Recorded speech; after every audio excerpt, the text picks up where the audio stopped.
आज की इस वीडियो में हम बात करेंगे सेकंड नॉर्मल फॉर्म और थर्ड नॉर्मल फॉर्म की।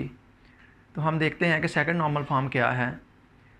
एक टेबल सेकंड नॉर्मल फॉर्म में उसी वक्त हो सकता है जिसके लिए बेसिक दो कंडीशंस हैं कि table should be in first normal form, कि टेबल जो है वो फर्स्ट नॉर्मल फॉर्म में होना चाहिए।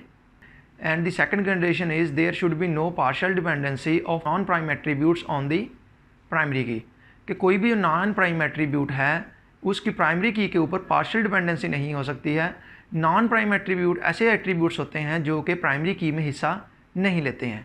सपोज दैट अगर आपके पास कोई ऐसा टेबल है जिसमें दो या दो से ज़्यादा एट्रीब्यूट्स मिलकर एक प्राइमरी की बना रहे हैं, कंपोजिट की बना रहे हैं जो कि प्राइमरी की के तौर पर एक्ट कर रही है, तो उसके बहुत सारे जो एट्रीब्यूट्स हैं उनमें से कोई भी एट्रीब्यूट ऐसा नहीं होना चाहिए जो कि उस प्राइमरी की के ऊपर पार्शली डिपेंडेंट हो।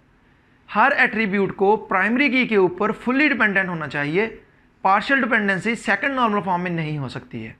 इस चीज़ को मज़ीद समझने के लिए हम एग्जांपल देख लेते हैं। हमारे पास एक टेबल है कस्टमर्स का, जिसमें हमारे पास customer ID, customer store ID और लोकेशन, तीन एट्रीब्यूट्स हैं जिसमें से हमारे पास कस्टमर आईडी और स्टोर आईडी प्राइमरी की के तौर पर एक्ट कर रहे हैं। जबकि लोकेशन का एट्रीब्यूट जो कि नॉन प्राइम एट्रीब्यूट है वो सिर्फ और सिर्फ को स्टोर आईडी के ऊपर उसकी फंक्शनल डिपेंडेंसी है। लोकेशन का जो एट्रीब्यूट है वो कस्टमर आईडी के ऊपर फंक्शनली डिपेंडेंट नहीं है।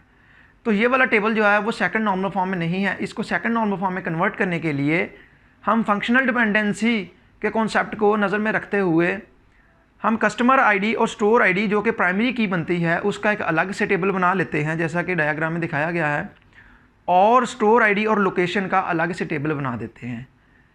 अब जो लोकेशन का एट्रीब्यूट है उसकी fully functional dependency store ID के ऊपर है। तो इससे सेकंड नॉर्मल फॉर्म का जो कॉन्सेप्ट है कि every non prime attribute should be fully dependent on the primary की, वो सेटिस्फाई करता है कि जो लोकेशन का नॉन प्राइम एट्रीब्यूट है वो स्टोर आईडी के ऊपर फुली डिपेंडेंट है। इसके अलावा हम एक और एग्जाम्पल देख लेते हैं। एक टेबल है जिसमें हमारे पास student ID, teacher ID, student name, student address, इसके अलावा student phone number, teacher address, semester of student, student subjects और टीचर सब्जेक्ट्स वगैरह इसके एट्रीब्यूट्स हैं। अगर हम इस टेबल में देखें तो हमारे पास बहुत सारे नॉन प्राइम एट्रीब्यूट्स में से कुछ एट्रीब्यूट्स जो हैं वो टीचर आईडी के ऊपर डिपेंडेंट हैं और कुछ एट्रीब्यूट्स जो हैं वो स्टूडेंट आईडी के ऊपर डिपेंडेंट हैं। लेकिन सेकंड नॉर्मल फॉर्म के कॉन्सेप्ट को नज़र में रखते हुए every non prime attribute should be fully dependent on the primary की। इस टेबल में हमारी प्राइमरी की स्टूडेंट आईडी और टीचर आईडी को कंबाइन करने से बन रही है। इसमें हमारे पास सेकंड नॉर्मल फॉर्म का जो कॉन्सेप्ट है वो सेटिस्फाई नहीं हो रहा है। हमारे जितने भी एट्रीब्यूट्स जो कि स्टूडेंट आईडी के ऊपर डिपेंडेंट हैं उनको एक अलग टेबल में होना चाहिए, और हमारे पास जितने भी एट्रीब्यूट्स जो टीचर आईडी के ऊपर डिपेंडेंट हैं, फंक्शनली डिपेंडेंट हैं, उनको एक अलग टेबल में होना चाहिए। अगर हम इस टेबल को दो सब टेबल्स में डिवाइड कर दें तो हमारे पास जो टेबल बनते हैं वो सेकंड नॉर्मल फॉर्म में आ जाते हैं।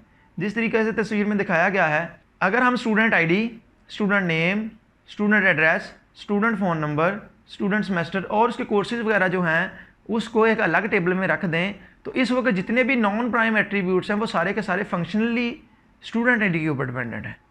इसी तरीके से अगर हम दूसरे टेबल की बात करें जिसमें हमारे पास teacher ID, teacher names, teacher address, teacher subjects वगैरह हो सकते हैं, ये सारे के सारे जो नॉन प्राइम एट्रीब्यूट्स हैं ये fully functionally dependent teacher ID के ऊपर हैं। तो इसमें हमारे पास जो सेकंड नॉर्मल फॉर्म का कॉन्सेप्ट है कि every non prime attribute should be functionally fully dependent on the primary की, वो सेटिस्फाई करता है। और ये वाला टेबल जो है वो फर्स्ट नॉर्मल फॉर्म में भी है।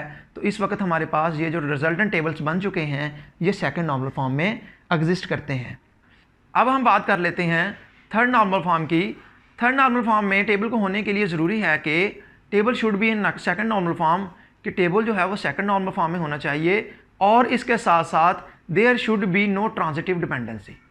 ट्रांजिटिव डिपेंडेंसी का मतलब ये है कि अगर हमारे पास कुछ ऐसे एट्रीब्यूट्स हैं जिसमें से पहला attribute non prime attribute primary key के ऊपर डिपेंड कर रहा है और कोई दूसरा एट्रीब्यूट उस नॉन प्राइम एट्रीब्यूट के ऊपर डिपेंड कर रहा है तो उस वक्त वहाँ पर ट्रांजिटिव डिपेंडेंसी पाई जाती है, लेकिन ट्रांजिटिव डिपेंडेंसी वहाँ पर नहीं होने चाहिए, तो ही हम कह सकते हैं कि टेबल जो है वो थर्ड नॉर्मल फॉर्म में है।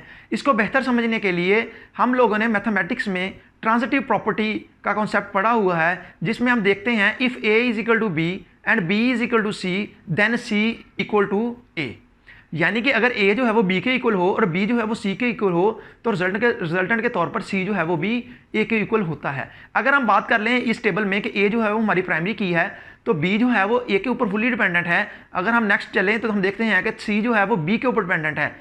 इस सिनेरियो में टेबल जो है वो ट्रांजिटिव प्रॉपर्टी ट्रांजिटिव डिपेंडेंसी पाई जाती है, लेकिन थर्ड नॉर्मल फॉर्म में होने के लिए टेबल में ट्रांजिटिव डिपेंडेंसी नहीं होनी चाहिए, तो ही हम कह सकते हैं कि टेबल जो है वो थर्ड नॉर्मल फॉर्म में है। इसको मज़ीद अच्छे तरीके से समझने के लिए हम एग्जांपल देख लेते हैं। हमारे पास एक ऐसा टेबल है जिसमें हमारे पास student ID, student department, department offering subjects और डिपार्टमेंट टाइमिंग वगैरह हमारे कुछ उसके एट्रीब्यूट्स हैं।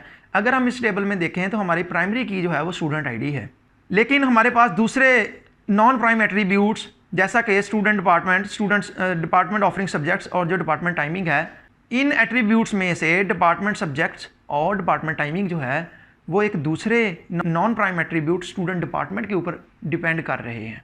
इस केस में ये वाला जो टेबल है ये थर्ड नॉर्मल फॉर्म में नहीं है, तो हम क्या करते हैं इस टेबल को फर्दर डिवाइड कर देते हैं ताकि वहाँ पर ट्रांजिटिव डिपेंडेंसी ख़त्म हो जाए। अगर हम इस टेबल को इस तरीके से डिवाइड कर दें कि स्टूडेंट आईडी और स्टूडेंट डिपार्टमेंट को एक अलग टेबल में प्लेस कर दें और इसी तरीके से जो नॉन प्राइम एट्रीब्यूट्स डिपेंडेंट हैं स्टूडेंट डिपार्टमेंट के ऊपर उनका एक अलग टेबल बना दें, तो हम देख सकते हैं कि यहाँ पर ट्रांजिटिव डिपेंडेंसी ख़त्म हो चुकी है और टेबल जो है वो थर्ड नॉर्मल फॉर्म में आ चुका है। आज के इस लेक्चर में हमने देखा कि सेकंड नॉर्मल फॉर्म क्या होती है, थर्ड नॉर्मल फॉर्म क्या होती है। हमने इनको एग्जांपल्स के साथ समझ लिया है। अगर आपको कोई क्वेश्चन हो या कन्फ्यूजन हो तो आप कमेंट्स में पूछ सकते हैं। आज के इस लेक्चर के लिए इतना ही। अल्लाह हाफिज़।